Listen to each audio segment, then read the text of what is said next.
Coming up next on Veterans Matters, a day in the life of a student vet. We're with members of the Black Knights of the Embarras. That's coming up next on Veterans Matters.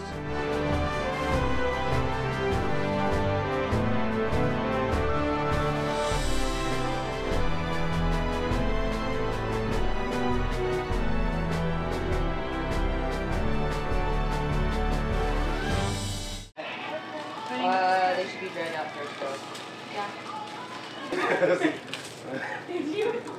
No, I'm gonna leave this over like this. Have a nice day. They don't like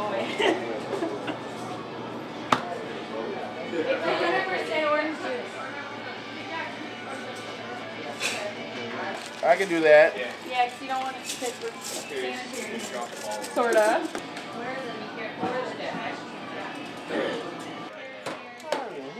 Most people know that. I like it better because they're not going to fall. There we go. Look at that. You should keep everybody on this side, do you think?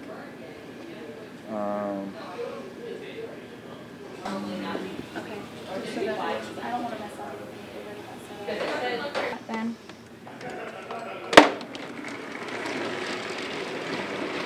I think like this one over.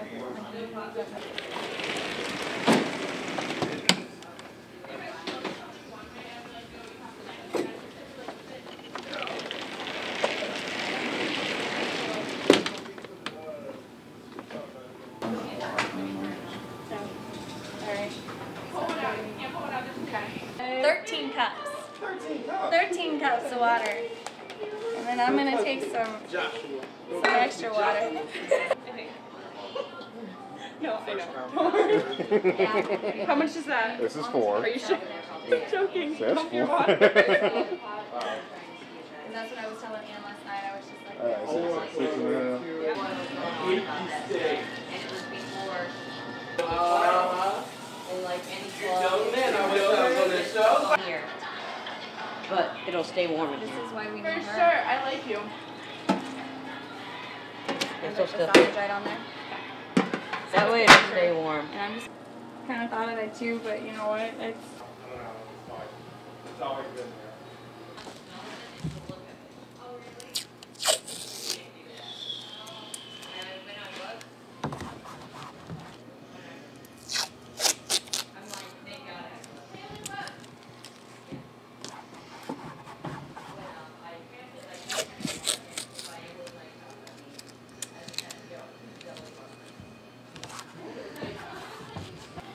these are the 2 pre-sold ones, but I'm gonna give this to Dwayne for right now, and he's gonna, or not Dwayne, Janelle. Yeah, Janelle's gonna keep hold of it. Kind of busy?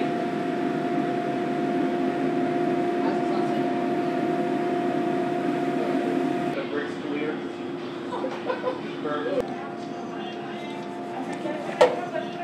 Yeah, because that's a little, they're not really staying hydrated. I don't think that's going to be too soppy to you. That should be good. We'll try that. Where did you serve? 101st Airborne Division, Fort Campbell, Kentucky. Okay. And how long were you deployed? I was deployed between Kosovo and Iraq. I was deployed over 2 years. I had some stresses between Scud missile attacks, mortar attacks, bullets bouncing off the walls of Humvees and everything else. I'd say my most enjoyable experience was being able to be at the first mass grave site that was uncovered in Iraq, because I think it gave myself more of a sense of why we were there. Because during that time, the issue of weapons of mass destruction came up, and we weren't finding anything over there. But once we found that first mass grave site, it brought a lot of closure to the Kurdish people, which is in northern part of Iraq. And my best experience was being able to work for directly under General Petraeus. I was his combat communicator. No, I'm not a student here. I'm a member of the Black Knights. And why did you choose to become a member of the Black Knights? I wanted to find... I'm a member of the VFW, the Legion, you know, different veterans organizations, but I wasn't really feeling my age group and people that I could relate to from the Iraq War. And I heard by word of mouth about the Black Knights, so I decided to do some research on them. And found a lot of old news articles. Come to find out they were, back in the day they were hellions, and, they had a good time, but they caused a lot of problems. But then the new Knights were brought back in 2006, and I read from then on up, and come to find out that I, decided this was an organization I'd like to be part of. The camaraderie, being around guys who are like-minded, it makes things a lot easier. I can talk to these guys and they know exactly what I'm talking about. I don't have to really explain myself to them, and everybody kind of understands each other just a little bit. So. I was served for 9 years. The first 4 years were in Louisiana, stationed at Barksdale Air Force Base. And then the last 5 years were in England at RAF Lake England. And I served Iraq twice in 2003 and 2008. Is joining the military, was that something that you wanted to do? How did you come about wanting to serve some time? It was actually. I wanted to join right out of high school. And then my parents kind of persuaded me not to, and to pursue school for a while. So I went to Lakeland for a couple of years, and then I inevitably went into the Air Force. I wanted to travel and see more than Charleston. So. So having put in 9 years, and now, how often do you reflect about your time that you did serve? Well, I was an air traffic controller, and so usually when I go to Champaign, I do actually a lot because of the airport there, and I miss the controlling of the aircraft at times. And how has that shaped you as a person now? Obviously you're still, kind of a young person, but how has it molded you as the years have passed by? I would probably say it gave me a broader perspective on just life and just the world in general, as far as the traveling is concerned.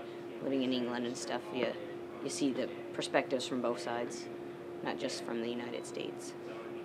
And you are a member of the Black Knights, correct? I am in the process of.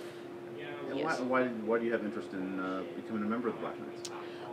There's just something that's relatable between all of us, something that we kind of have in common, an underlying factor, and so that's kind of nice. Talk about the camaraderie, and is that something that wanting to join the Black Knights kind of, why you want to join? Because you guys do have some, similar things in common. Yeah, and even those that weren't actual active duty, there's some history, whether it was someone else that was in your family, spouse, things like that, those that don't have any member of the family in the military might not be able to relate to. So, like spouses, they're familiar with their, active duty spouse deploying or things like that, their experiences. So.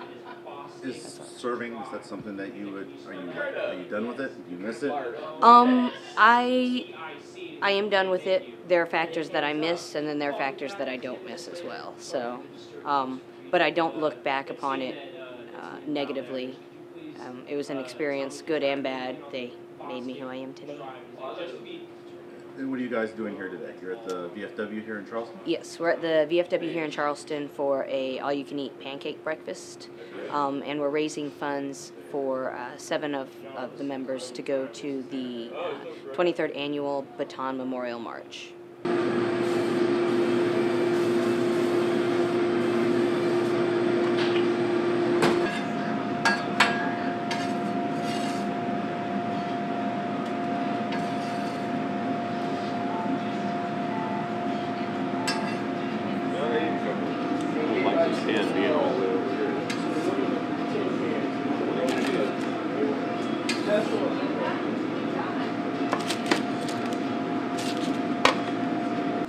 I just would rather have more done. I don't mean to be nervous. I just if they all came at once, then we could go back to this and be dumping them in. Yeah. That's what I was I'm going to leave it over there. Okay, well, this one, you're going to put this over there? Yeah. Okay. I think we're okay. We have it just in case for the ones for the kiddos.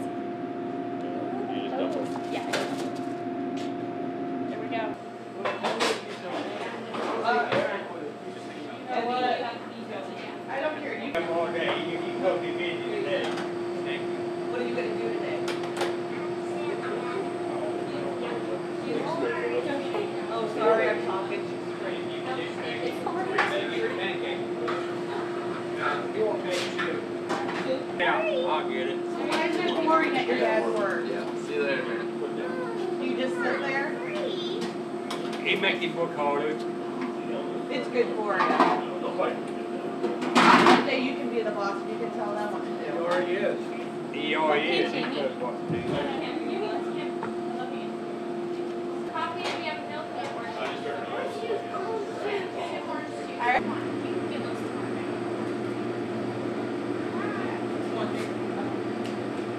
And then did you want something for milk? Milk, okay. Branch military service. I was in the United States Marine Corps. Tell me about your time. How long were you deployed, and where did you serve? Oh, okay. Well, I went in 1986 on the delayed entry program, which was you could sign up junior in high school and go in. And I left 10 days after I graduated high school. And thank goodness it was peacetime back then. And went to, because we were close to St. Louis, I grew up in Southern Illinois. Went to boot camp in San Diego. Went to school for basic cartography, which is map making, over in D.C. So that was kind of cool to be in D.C. that young. And then I was in California 3 years. Did a couple operations there, one in 29 Palms, which is one of the worst places on earth. And then I spent a year overseas, and I was with the Marine Corps wing in Iwakuni, Japan. So that was unique too. So I was on mainland Japan instead of Okinawa, although we went to Okinawa, Guam, and the Isle of Tinian, which is where the Enola Gay took off from, and the other plane. So are you a student veteran right now? Are you in classes at Eastern? yeah, I'm in graduate school right now, and I kind of wanted to go for dietetics, but then took chemistry, so that was the end of that. And that was a little bit harder than I expected, but fortunately I had a Dr. Frank in research methods, which was a required course for that program, and she also was in charge of the gerontology program, the head of that. And I am interested in that aspect of retirement, and really hope to do something on retirement with veterans where, they retire after 20 to 30 years in the service, and it's like, well, you go from one structured environment to, civilian life, and is there a problem with that? I don't know. So doing the research now, slowly, and building up data, trying to find out if that's something worthwhile to look into. So you are a veteran yourself, and you want to help or work with veterans? Yeah. I mean, I wouldn't mind. I think that's just a nice little niche of folks to do research on. And when I went, to EIU, 19 years ago as an undergrad, I was in history. Before I came to EIU, I was at a community college, Kaskaskia College, and they had a program, a Veterans Upward Bound program, which there's not that many of those left, but they had a program where basically it was quite a few veterans that worked there, but they had tutors, and it was for folks that, were first generation college, but it was for veterans. But, a lot of veterans don't, are the first people to go to college in their families. Well, at least back then. I don't know how it is now. And so, it was a good transition. So I kind of wish, in my big dreams, that if I could do something like that later on, I would think that would be a real worthwhile thing at one of the community colleges around here. But you got to write a grant and apply. So, it's not the easiest thing to do. Obviously, everybody has a different experience, different branch of the military they served in, the time they served. Talk about your experiences. How did they shape and mold you to where you are today? Well, I think the thing that was really neat for me back then. I mean, I came from a town of 200 people in Southern Illinois, and I was to St. Louis by the time I was 18, and that was it. That was my travels, and so I went from that to getting on a plane and all excited because I was going to San Diego, California, and then in the same breath realizing I'm going into boot camp, and it kind of worried me. But I did get to meet a lot of folks from around the country, and it was just people that, you're not going to know much about Grassy, Missouri, but, if you're, bunkmates with the guy that's going to tell you every detail about the town, or, I had another buddy from Victoria, Texas, and just, and then some of the East Coast Marines, just hearing things about the boroughs in New York, and so you got that experience that I guess if you went to a major four-year college that had students from all over the country, you would get the same effect. But this was more of the C students that I got to talk with, so it was kind of it was neat in that way. I went in really, really overweight. I probably shouldn't have went in back then, but I almost did 3 pull-ups, which is embarrassing to admit now. And I lost, like, I went from like a 42-inch waist to like a 32-inch waist in 3 months. So it was a big experience physically for me.